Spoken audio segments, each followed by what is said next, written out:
Disclaimer, even though we have April 1st, this is by no means an April Fool's video. I just kind of wanted to put this out there. What's good, y'all, and welcome. So, Falcia is now officially on the test server with her, I think, second or third total rework. She has been given an additional faction in the Esotericist. Once again, still a weird choice in my opinion. Something like the Nightmare would have probably made her way stronger, considering that you can also gain a up to 30% attack speed increase, but it might have been too much. Or even just the piercers in allowing her to get a 2-tile range, because 1-tile range is so 2023 when it comes to fighters. But I guess, I mean, you also have Phineas who somewhat relies on 1-tile range. He can get more range during ultimate, but still, naturally, if you want the most out of him, you have to run him 1-tile range. But enough of that. She's an esotericist. She's here like this, and something that was different is when they announced these like kind of changes, it wasn't totally clear what happened, so I'm not fully aware of a kit. And the main changes are, let's briefly go over them. So they've increased the demon slaying stance. They've added 25% attack right here. I think they've increased the Shadow Slash multiplier. And this one stayed the same.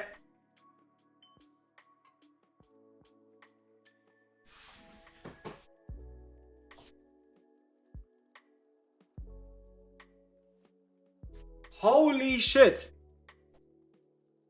They forgot to mention that. Like, in the patch notes, I swear, it said deals 95% physical damage, 95% magical damage. It wasn't in there. It wasn't in there that Falcia now has 2-tile range. That wasn't a thing. Like, no, I mean, okay. Who cares about the Piercer faction? This is even better. Now, even without needing the Piercer faction lord, she still has 2-tile range. So, yep, 2-tile range. We can leave it back in 2023. So that is what they meant. So they said single target attack damage deals 95 physical, 95 magical. It stayed the same, and we were wondering, okay, what does that mean, right? What does that mean that it's changed? Obviously, it means she has 1 additional range on her basic attack. That is unbelievably good. But now comes, I guess, the bit of a questionable part, and that is also what most of our testing is going to revolve around, and that is how bad is it for us to lose the increased damage that we're gaining mostly from these 2 passives. So these 2 passives, all the changes are super positive. She has more multiplier, she does more damage. Everything's great, but she did lose 2 of her passives in a sense that they got completely swapped out rather than just adding it on top. So what we're now dealing with is a straight up attack deals extra damage equal to 20% of the hero's shield strength. Here the question is still, which we're going to notice throughout the video, is how good is this multiplier? Because it has a couple of scenarios, right? It is either flat as an attack. So for example, she has a 40k shield, meaning 20% of that would be an 8k shield. But what does 8k shield mean, right? Does it mean 8,000 additional damage? Or is it 8,000 gets added to her attack? Or is it, if she has a max HP of 8,000, 8% means she does 100% more damage because it's based on max attack? This is what we have to know, because this isn't really descriptive. It doesn't really tell us a whole lot. But what it does tell us is right here, Adrenaline Rush. When under the demonic slaying stance, which is the one that she enters either after performing 6 basic attacks or if she has her exclusive gear equipped after using her ultimate, each basic attack grants a shield equal to 15% of the hero's attack for 7 seconds, stacking up to 80% attack. So for example, with our current Falcia build, that would end up being 15% of 15,900 or 16,000, 15% of 16,000, 16,000 being a 2,400 shield. So she would be gaining 2,400 shield every time she attacks, and that then caps out at a maximum of 80%, or 2 would be 30, 4, 60, after like 5.5 attacks, right? So after 5.5 attacks, 5.5 stacks, meaning a maximum shield of around 12,000 something, right? So it's like a 12,000 shield. Then you have the awakening changes, where her ultimate now inflicts 30% damage reduction for 15 seconds. And I can almost guarantee you, even before we're testing it, I can almost guarantee this is going to have 100% uptime. I can almost already guarantee you this is going to have 100% uptime, the 30% reduction. So this already might be a very, very viable replacement for Abyss 1 for someone like Volker, right? For the fact that now Northerners have a reliable damage reducer. Because I can basically guarantee that this is going to have 100% uptime, especially with a 15-second duration. Then the A3, for every 100 attack speed on the hero, we are boosting our damage by 8%. And then the A5, when the hero is shielded, reduces damage taken by 20%, meaning the shields just last longer and it gives them more survivability. But the A3 really is all there is when it comes to damage. You could argue that. And that's also the question, did she lose or did she win? Because before this, her awakening set reduces attack speed by 20% when she's in demonic stance, so she would have been even faster. But right here, obviously that's not the case anymore. So we have 644 attack speed, meaning 644 divided by 100 is 6, so 6 times 8%, giving us 48% damage increase on top of the 50% damage increase from something like Sorban Arcana, which then still only leads to the question of how strong is she. And now by far the biggest change, biggest improvement has to come from her Lucian Flame. Before we get into the testing, I'll obviously make sure that we get another +10 Lucian Flame. But what Lucian Flame does is it increases single target damage by 15 and then up to 30%. So in plus 3 elements. So it goes 15, 18, 21, 24, 27, 30%. And also it extends the duration of Demon Slaying Stance. So you're going from a natural 12-second duration, which was 10 seconds before, to a increase of 14 seconds. So you have a 14-second Demon Slaying Stance. And here, when Shadow Slash is activated, enters Demon Slaying Stance immediately. So we are getting the full trigger for Shadow Slash every time we attack. So specialized attacks, we right here, Demon Slaying Stance. Not only do we get the extra attack, but also we're dealing 200% true damage one time during the basic attack, which means it's 95, 95, and then 200% true damage. But here, important, you have 1,000% physical, 1,000% magical, and now an additional 1,500% true damage during ultimate. And yeah, let's get to test. Before this next segment, let me warn you, if you're not interested in math, or specifically Moonton Math, which is always super iffy, skip the next part that is called Falcia calculations. You have timestamps down here, just skip the next section and move on to Falcia conclusion, alright? Just skip the whatever 4-minute math part if you're not interested in that, and go to the conclusions. You still get like the most important information, but you don't have to deal with as much Moonton Math. Alright, so before we can get into the beautiful, the bliss, the interesting, the oh, how much damage does she do? Did she get better? Did she get worse? Oh, is she now great? We have to do math. Soul burning, life ending, disgusting math, which is all because of Demon Slayer's might. Moonton has this weird kink where they like to give us passives that say something and then do something completely different, where the calculations of Moonton are just whatever at this point. So we have to see if it really, for once for Moonton, is the simplest way. So the theory we're working with is that it legit just takes 20% of the current shield strength and adds it as a flat amount of damage onto the hero. That's the current working theory. So let's check if it already makes sense. So we have no other factors. We have no Lord bonuses in here. We have nothing that should change this in any way, shape, or form. So the basic attack is currently 16,762. When we enter into Demon Slaying Stance to generate this whole shield test through the second passive, which you see there, where it says like each basic attack grants a shield equal to 15% of the hero's attack for 7 seconds, stacking up to 80%, yada yada. which means in Demon Slaying Stance we're also getting 25 attack bonus, so we are multiplying it by 1.25, adding 25% on top of it, giving us 20,952.5, which we then multiply with 0.15 to give ourselves the 15% value, which is 3,142.8. Let's see what happens when Falcia enters Demon Slaying Stance right here and attacks. 3,317. So Moonton Math is already weird. I have no idea where this damage increase is supposedly coming from. I couldn't tell you. So alright, let's accept Moonton Math for a second here and let's calculate with 3,317. Okay? 3,317 is the current shield, meaning that if we multiply it by 0.2, which is the Demon Slayer's Might passive, we should be seeing an attack increase from of 663.4.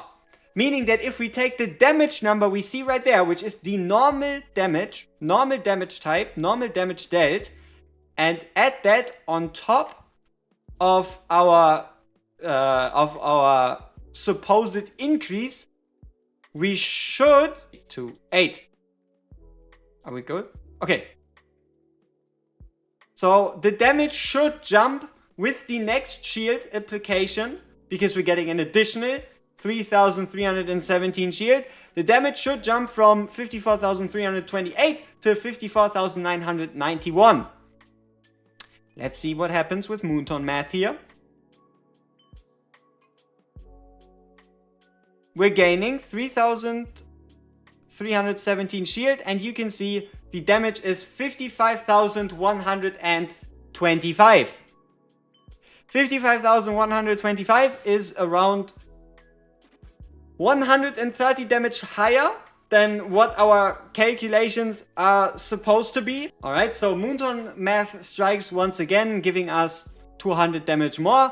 But to see how far we're off, we're going to be taking our current number of 663.4 and multiplying it by 5.3333333. And the reason for that is because if 663 is the damage increase we're gaining from a 15% shield, which is a shield increase of 33,000 something, if we multiply 15% by 5.333, we're gaining 80%. Meaning this should be our final damage increase at 3,538.1. And if we take 3,584.1 and put on top of that our very first damage number of 54,900, is it 54,991? Let me see. Our very first damage number of 54,328. 328. We should see a maximum damage increase of 57,866. Alright? 57,866 upon her not gaining any more shield. So there we see the final slash, which should only be, this should be max shield. This is max shield, and we're close. So with maximum shield, we're looking at 57,777 damage, which is honestly close enough. I think it's like slight Moonton whatever math. We can very well assume that this is how it works. Which finally brings us to, what the fuck does that even help us with? Let me explain. So now that we know how this works, we can also figure out how effective certain buffs are for her. For example, the best or the prime example would have to be, let's pick King Hearts, okay? King Hearts' Lord bonus says grants members a shield equal to 30% of their max HP, right? Question, what do we do now? We go to Falcia's total attributes and max HP, which means we're going to be taking the max HP of 38,060, and multiplying it by 0.2, right? Once King Hearts activates his Lord bonus on Falcia, we're gaining a flat increase of 7,612. Alright, so now that we know that 30% of Falcia's max HP is only a damage increase of 7,612, what the hell can we actually do with this number? Number one, it tells us that max HP on a Falcia, at least when it comes to raw effect of her passive, is quite effective, because Falcia is the only one that can give herself an attack-based shield, meaning that if you want the Northerner shields to be more effective, she needs more max HP, or someone like Rock himself needs more max HP. And the next thing it tells us is that this talent really isn't all that important. And the reason why it isn't all that important lies in damage numbers. And that is, Falcia, I've done a bit of testing and whatever around. Falcia can do up to, let's say, for example, I've seen her hit with the basic attack more than 200,000 damage per hit. So now if we take our 7,612 damage increase and add on top of that 200,000, and now we divide these 702,612 again by 200,000, you see that we're only getting a 3.8% damage increase. The higher your Falcia's damage, the less and less and less important this flat increase in damage from that passive is. So rather than, for example, focus on something like this, if you have the choice between either getting a 30% HP shield yielding a 3.8% damage increase, or a 10% flat damage increase, be it from any other source, like for example, or let's say a 20% damage increase from someone like bringing a Volker instead of a King Hearts, all of a sudden, rather than 220,000, you're getting pretty much 5 times the buff value. What this should tell you is this whole passive really isn't all that great. It doesn't scale very well into the end game, which means now onto the proper testing. Falcia has to climb an uphill battle. She has to climb an uphill battle because the Northerner faction really isn't going to support her all that much, and also her own talent isn't going to take her all that far, which means the rest of her kit has to carry. Finally, onto testing. Now finally onto proper numbers. First one is going to be a comparison between Falcia, Wukong and Arrogance. We're going to be doing it for Falcia's A3 as well as Wukong's A3, A5, and also Arrogance's damage instances. Arrogance is kind of like your standard middle of the pack fighter, Falcia being the one to compare to, and then Wukong's obviously the peak, the one you kind of want to reach for. So let's go straight into the fight, and I'll okay, first let's check out the gear, right? So Falcia, obviously she's running an attack speed main stat piece, because we are able to run an attack speed main stat piece because we can get the not only the benefit from specialized attack speed, but we are also getting a 25% attack increase from the demon slaying stance, which allows us to run a set that looks something similar like this. And now what I wanted to show you is the fact that both or every contestant here has pretty much equal gear. So for Wukong, what you're gonna notice is if we were to swap, we would gain the crit damage, we would lose the attack speed, and we would lose a slight amount of attack that is so minimal that it doesn't make a difference. The same happens for us changing to Arrogance. We would gain a little bit of attack, we would again lose the attack speed, but we would gain the crit damage. So you could say that Wukong, Kigiri and Arrogance's gear are equal. So now lastly, the way we place our units and the reasons for why this is pretty much a fair test on everyone's capabilities. That is because even though we have invigoration sets and whatnot, we are going to be placing our units with potential invigoration sets first, meaning that they won't interfere. And then we'll just place our other units after.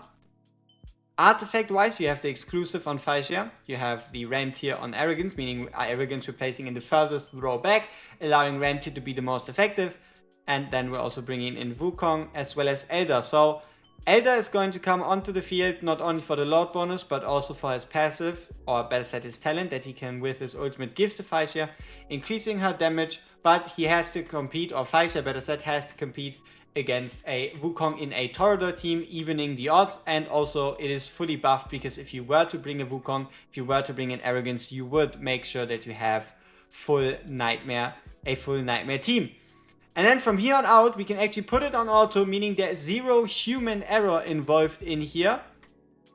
And also we can take a look at the overall statistics. So the only changes that can happen are, number one, timing on do they damage against the shield or do they do damage against the vulnerability phase. And that, okay, that's basically it, right? There might be a scenario where someone has like a 10 or like a 5 or 3 second longer stint where they hit the vulnerable boss rather than the shield. But overall, it is still a very, very fair representation of what you can expect damage-wise. And also, if you add in more things, like, for example, more rage regen or better gear, and like more buffs, like, for example, vulnerability, these damage numbers are going to scale.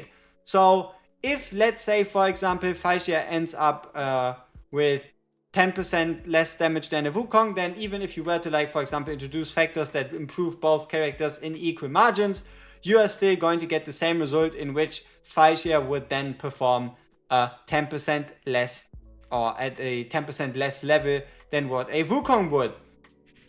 Which brings us to our first results right here, where we can see that Wukong is obviously ahead of the pack. Everybody here is A0 with equal stats, but Falcia is slowly, ever so slowly, pulling away from Arrogance. But you know what the craziest part is? It's the fact that Wukong's rage regen is so overpowered that even though Falcia has all that attack speed, all that rage regen on attack, you can see she gains 28 rage every single time she's attacking. She still cannot keep up with the amount of ultimates that Wukong is doing. You can see that Falcia ended her ultimate earlier. Wukong is still going to be slightly faster in regenerating that rage, getting overall more ultimates off. And yeah, this is still, in my opinion, a very, very good showing of what you can expect from a Falcia. So now from an everything A0 perspective, the thing with this is this number you can pretty much see as is true for A0, is true for A1, is true for A2, because the A1 only reduces damage dealt by the boss, which doesn't influence Falcia's damage dealt herself. And yeah, so the only change would be if you were to have a Falcia A3, which is also what we're going to be having a look at next. And that is, we're simply going to be swapping out a Falcia for a A3 version. And the same is we're doing the same for Wukong, and we'll be doing the same for Arrogance, just so you have an idea of what this would look like once we introduce Awakening. So you can see that there is around a, I would say like 6 to 8% difference between Falcia and Arrogance. Keep in mind, this Arrogance is in good gear. He is in a Nightmare faction, and he is in the optimal position with his best in slot artifact. So Falcia, overall, she can, at least at A1, be considered in the realm of the bigger guys. But even with Wukong at A0, you can see there's still a noticeable gap of, I mean, what exactly is this? It's like a 17 to, you could stretch it to like a 20% difference, which is still rather big. But keep in mind, Wukong is currently the pinnacle of single target damage. So let's check it out what happens once we go to A3, which is the only damage awakening you need on Falcia, and it's also the only damage awakening she has. So now that we've upgraded everyone to A3, this team actually broke 50k in a single run. So the outcome was something like 51,225, exactly the same team formation as before. And here are the results. We have 145 million on Wukong, 135 million on Falcia, and then Arrogance further down at 105 million. So Arrogance gained around like 8% overall damage. Falcia actually managed to jump by 35%, and Wukong increased his damage by 30 million. So overall, Falcia actually gained more damage than what Wukong gained through the awakenings. But Wukong had already like the higher starting point when it came to his A1. So overall, she's at least getting there. So now the last two things are going to be, we're going to increase Arrogance and Wukong to A5. And then we're going to take them to something that is close to the theoretical limit when it comes to gear. Just to see how high you can actually push someone like Falcia and Wukong. So Falcia stayed the same because we didn't increase anything with Falcia, but we brought Arrogance to A5 and we brought Wukong to A5. And what you're going to notice is that obviously Wukong's damage increased by 55 million. His A5 is broken. We all knew that. But even an A5 arrogance in Toreador, right? Under a Toreador Lord in the Nightmare faction, in comparison to Falcia being a Northerner faction, very important, can't out damage her. He's getting he can at maximum tie her, but realistically Falcia is always going to be that slight percentage wise better than an A5 arrogance, which is pretty amazing for a A3 unit, but also I guess expected. But again, the biggest thing is the fact that she's a Northerner. So now we're going to see what is possible. What can you actually make out of an A3 Falcia like this by cranking up the gear to 11. So for our final what is possible version, let me show you. We have the 25 exclusive artifact. No, we don't need the crit rate increase, so everything's perfect. And then let me quickly run you through the gear. So we have, obviously this slow thing doesn't come into effect, but we have a 4-stat, 4-stat, 4-stat, 4-stat, 4-stat,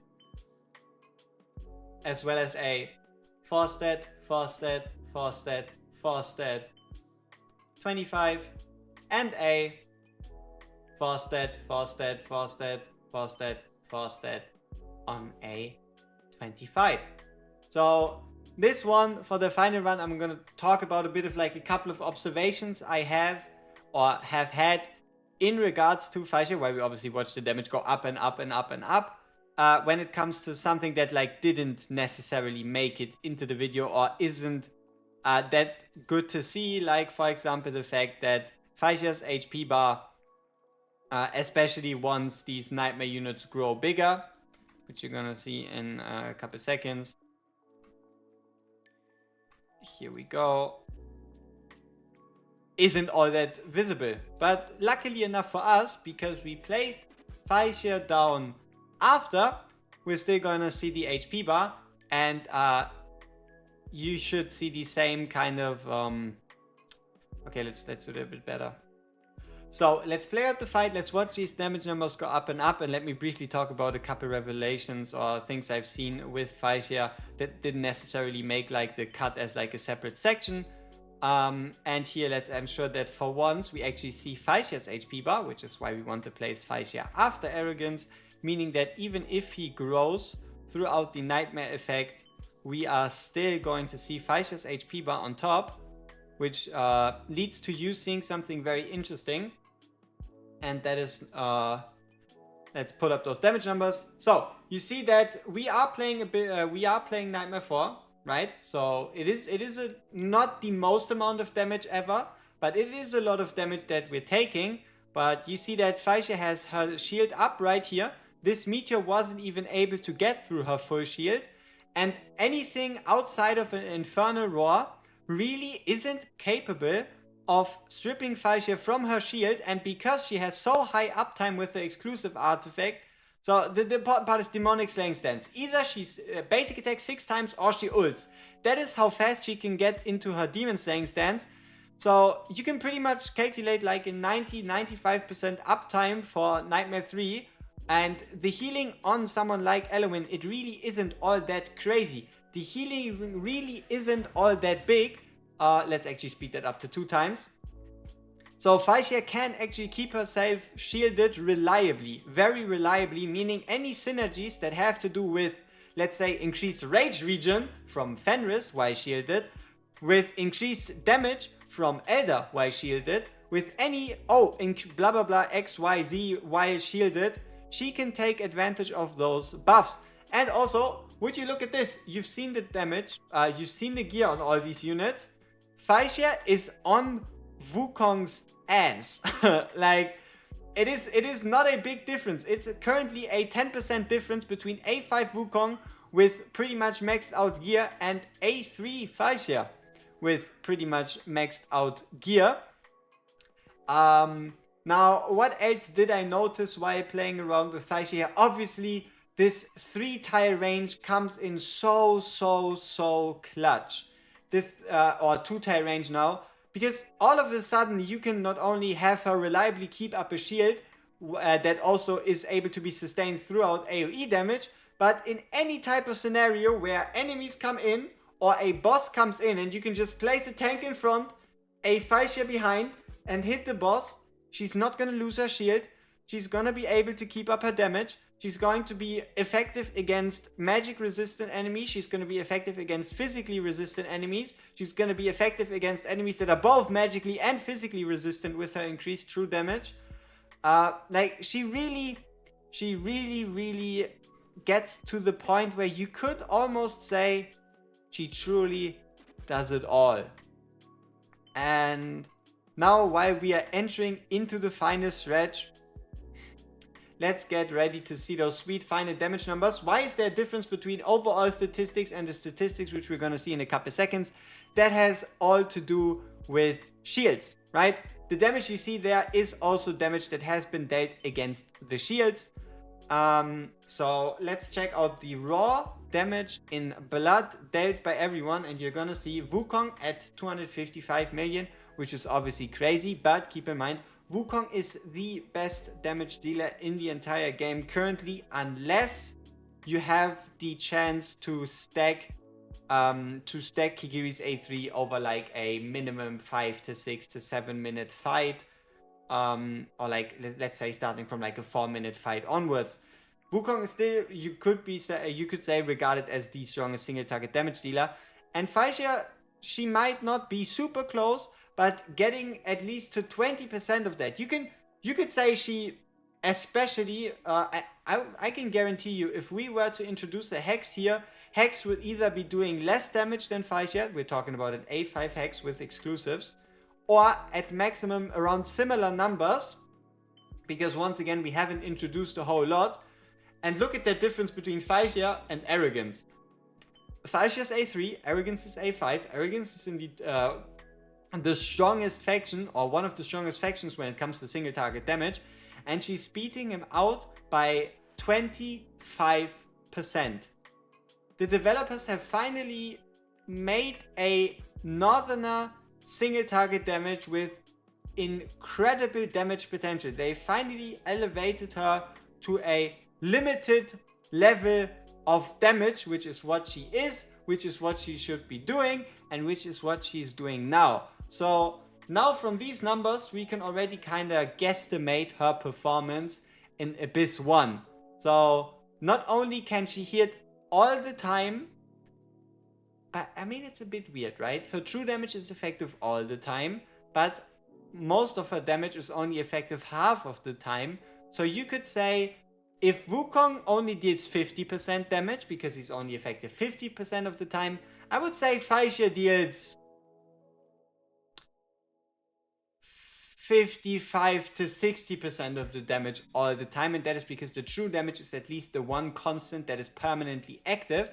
So Falcia, she is, in my mind, no doubt a almost no brain swap against someone like, for example, Volker, because she provides the 30% death down if you have her A1, right? If you have her A1, if you don't, she's not even close.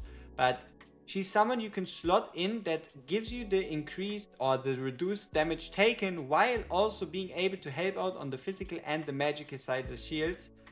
So the last or the most important factor is probably going to be, can she keep up her shields during Abyss 1? And also, can we make an esotericist team work? Or should we see about making a Northerner team work? So Abyss 1, big boy.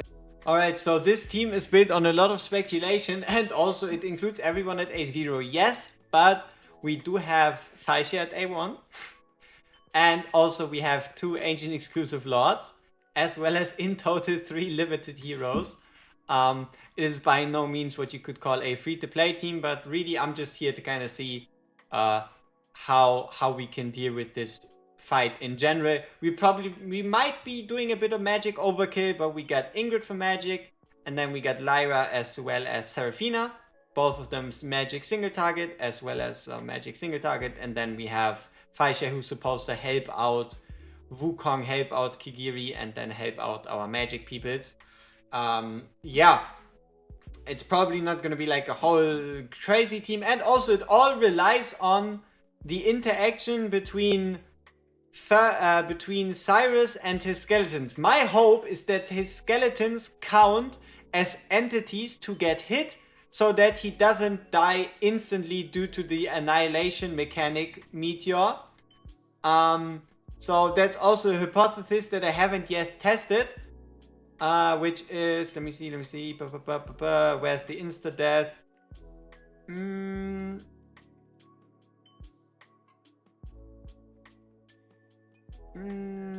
Here, Annihilate, right? Annihilate targets the hero with the highest max HP and deals massive damage if no other units are adjacent the insta-death. So I hope that Cyrus can actively avoid it himself, which would then also be his skeletons getting hit, boosting the damage of Lyra, Seraphina, and lastly, you know who. And the reason why we have her on A1 is that we can hopefully achieve a 100% uptime. Outside of that, we are going in with rather mediocre, not mediocre, but we're going in with like achievable gear, pretty achievable gear. So let's see how far we can get. All right, time for this experimental team to show us what it can do. The linchpin of this team really is going to be Cyrus and his ability to survive basically away from everybody else. So yeah, let's bring in Falcia. Let's give her a bit of favoritism by giving her the only inspiration / Wings of Grace buff we have, because we expect her to be able to hit for both phases. So that's why she's getting the buff. I hope that at least somewhat makes sense. And we can then obviously already start off with her ultimate, bring in the rest of our units, and yeah, just set up our team, see how we do. We might be over focusing on magic, we might not be not enough focused on magic, so it's gonna be interesting to see. Here we have the 30% damage reduction, which you can see it is at least active for when it counts. So for this Drake's Bellow, it wasn't active, but we were able to survive it, especially if we're using our ultimates right here. And then for Worm's Wrath, is there anything special we need to do? Yeah, I guess we can activate Cyrus's ultimate, summoning one of his skeletons to him. And outside of that, then just already get into it damage-wise. And yeah, solid push against the shield. We still have Wukong's ultimate. Let's use that one right here. So we should at least be able to break through, hopefully, the first physical shield. Yes, we do so, which is quite nice. And now let's take a bit of a gamble, and that is, can we actually regenerate Lyra's ultimate in time for the next swap? Because I think Seraphina's is a bit too long, but Lyra's might just very well be able to be back once the fight comes around again. We might... I think we're fine with triggering Kigiri, because there isn't really a lot Kigiri has to do at the moment. So here, Drake's Bellow, we have the 30% reduction, which is great. And then can we get ready in time for the next ability? Not quite, but almost ready when it comes to having the 30% damage reduction there. So something like 20% rage regen on Falcia would help, or in general probably more stats. Okay, so far so live. We have the Meteoric Deluge. We're going to activate Cyrus to share the damage taken with his Skelly boys. Let's see. Also, he's not dead. So far, mission hope Cyrus stays alive is a success. And now can we break through this magic shield? So far, it looks decent, I would say. We can then also use Falcia's ultimate. And we're making very good progress through the shield at around half the duration. So I would judge our magic damage as pretty solid. But also overall, we are only barely grazing the 6k damage. So one of the solutions that we can take, if this ends up failing, which it might, is we could be swapping out one of our magical damage dealers to a physical damage dealer to someone like Yuri. But for now, we can activate our ultimates and just hit the already swapped vulnerability phase or physical damage phase and see how much we can actually do against the 27 million damage shield. That's not good. I just kind of forgot to activate ultimates, so I guess that's on me. Whoops.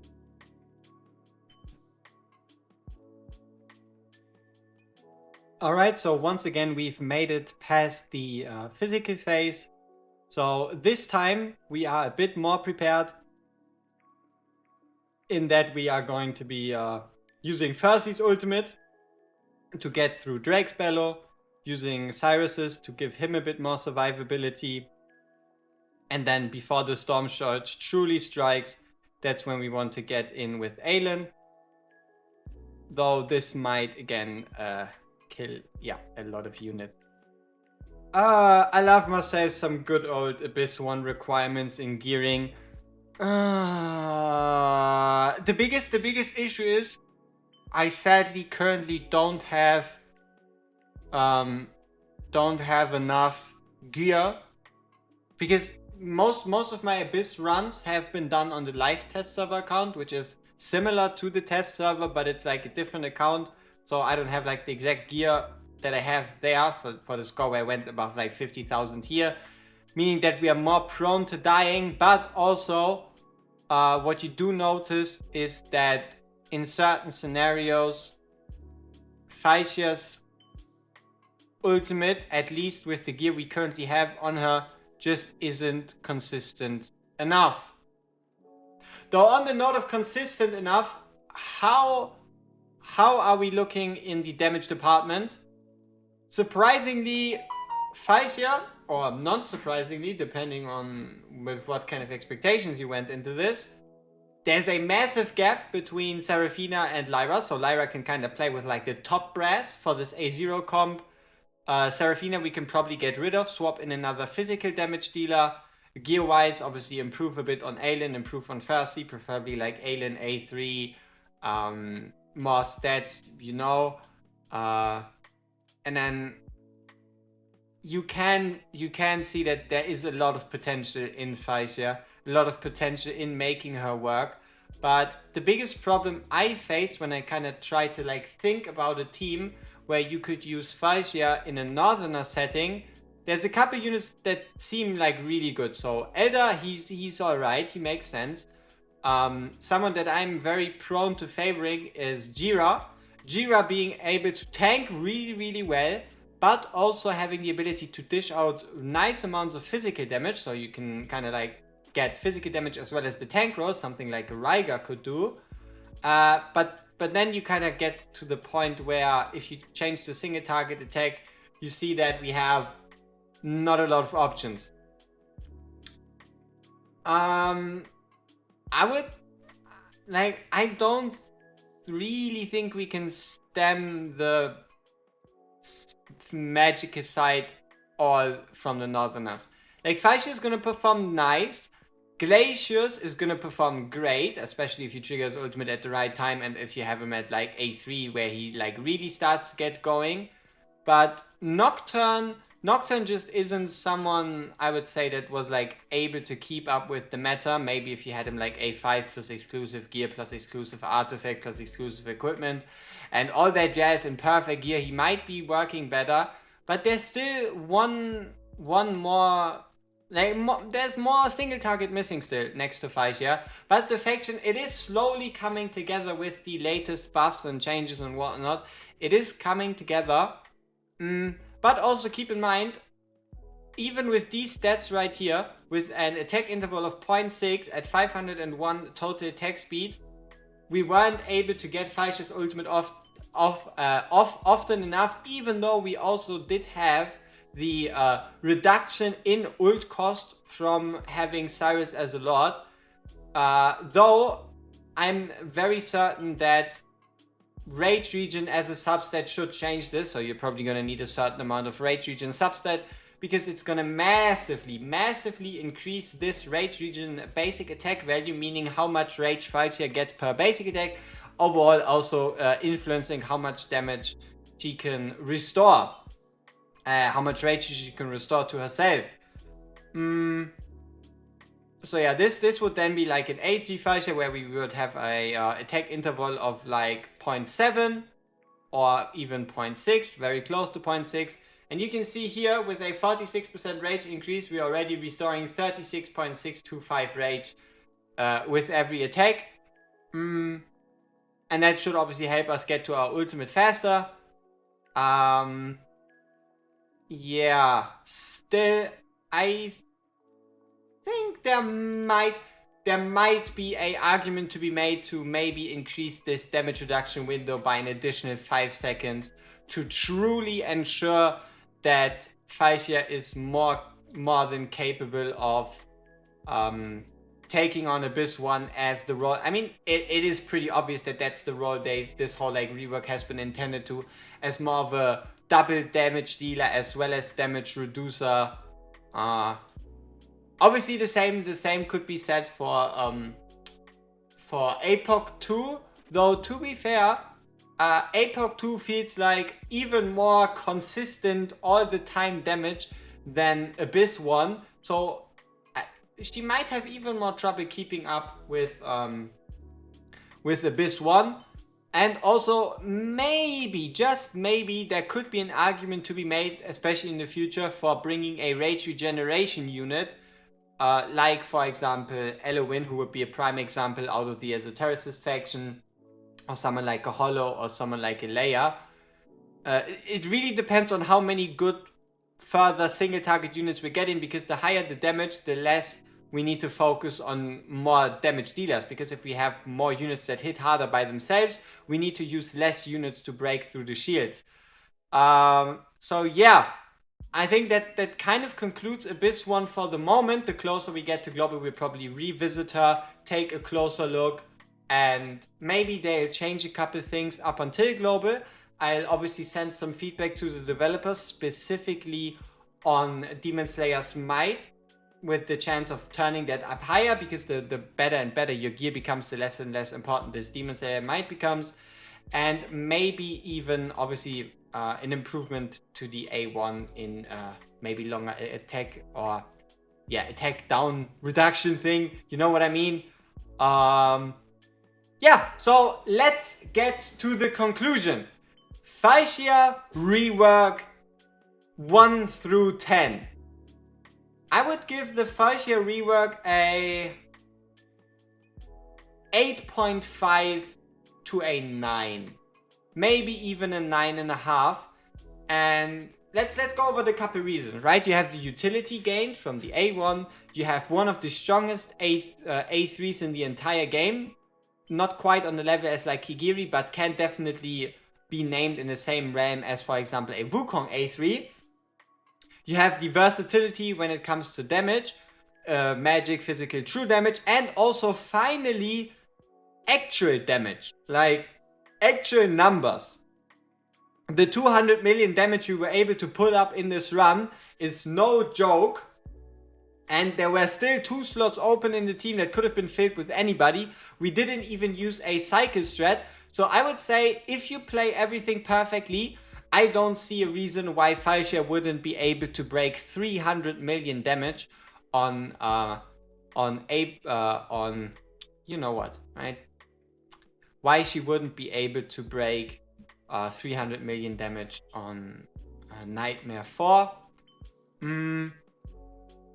And I think she's only gonna get more valuable in time, because she's a unit that works everywhere, right?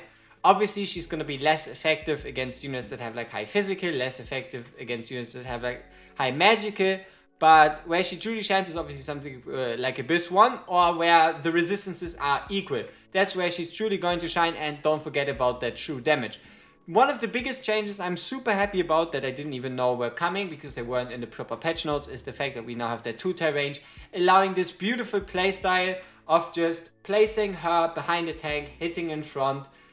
she just sounds like such a boss shredder in the RAM as like Kigiri as Wukong. And also, I mean, I'm biased, all right? To a certain extent, I'm biased. She's number one, hot as hell. And number two, I really am a big fan of her design with these two normal swords and then this huge ass long sword dealing true damage. Kind of these like Witcher vibes, being like a demon hunter and such. Also having like this. She's really good looking design wise and not just from like a beauty perspective. Honestly, I'm a great fan of these changes, and it's one of my favorite reworks in the entire game. And I'm pretty sure there's going to be a lot of exciting things to see for Falcia, and if not, just treat it as a high damage fighter that also has the ability to synergize perfectly with any Northerner shield based synergies, because she can reliably keep that shield up, especially if she's not the main focus of damage. And with this one, we end our Falcia review and we see each other in the next one. Peace!